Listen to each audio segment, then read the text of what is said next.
The Honourable Member for Bradford. My question is to the Minister for Environment, Parks and Heritage.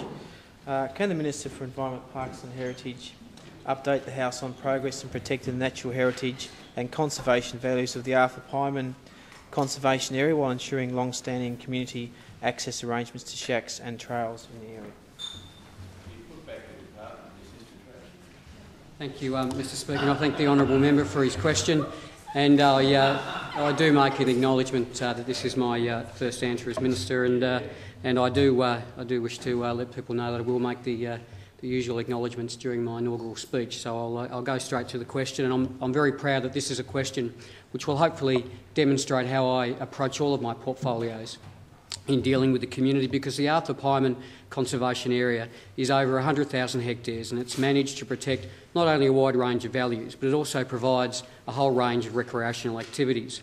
And within that, there are a range of competing and complex issues to the protection of values, the recreational uses, and also the community management of the recreational areas.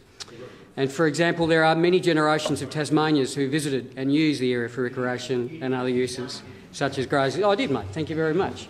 It's funny, see, before I've been elected to this House, I did occasionally pop on to question time and have a look at the strategy. And when you're thinking about it, you see some of the opportunities missed by the opposition, the chances they've had to score a punch, and I think, oh, geez, I missed it there, or they didn't think about it there. And it's no surprise watching the debate over the last 24 hours. There's no debate over the last 24 hours about why I thought that, because there's one thing sure about in Tasmanians' mind. They know that we're providing stable government and we're getting on with a job. But the real question is about the new members here and about when are they going to provide real change to the Liberal Party, because that's what I'm looking for, because your strategy is all wrong and you're just rabbiting on about stuff that means nothing. So I'll get back to the question, because it's important that we approach these things and we get on the job of government. I know it hurts, Pete. We're getting on with the job of government, mate.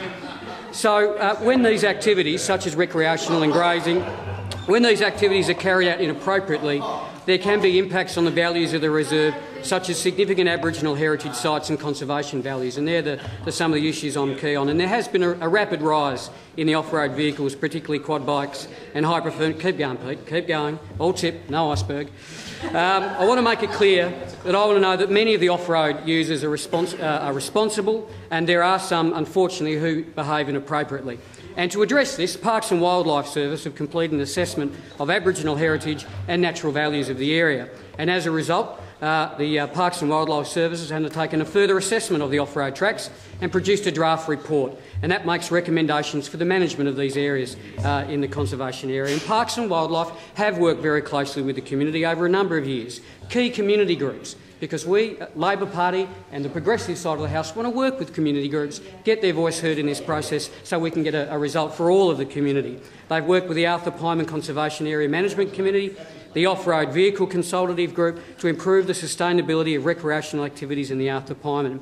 And I believe we've got a good draft report which deals with some of these issues, and it has been released publicly, and there have been a number of concerns from a number of sides of the community about that report. So I've acknowledged those concerns as the new minister and taken those concerns seriously. And we've extended the consultation period over the area to the 4th of June 2010 as a result. Now, the Tassie government has provided over $1.7 million to address this issue, which includes funds to upgrade the track network, protect Aboriginal heritage and develop a new improved permit system and other related works. And this funding was announced last year, and much of it will flow into the local economy of the northwest coast.